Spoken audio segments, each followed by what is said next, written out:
வணக்கம் நண்பர்களே, இது ஜோவின் குரலொலி. வணக்கம். இன்று 2 கவிதைகள் கேட்போம். கவிதை 1. அரசு எளியவனிடம் எடுக்கும் அதிகாரமாக, வலியவனிடம் கொடுக்கும் வரம் பிரசாதமாக என் தேசம் வளர்கிறது, வரம் பெற்றவர்கள் மட்டும்.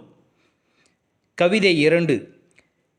என் நிழல் காலடிக்குள் சுருங்க, உச்சி வெயில் உள்ளந்தலை கொளுத்த நிழல் தேடுகிறேன்.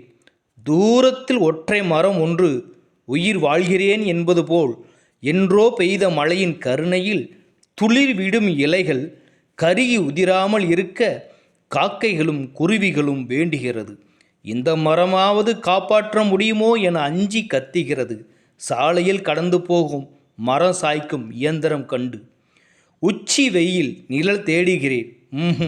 காணல் நீராய் சாலைகள்.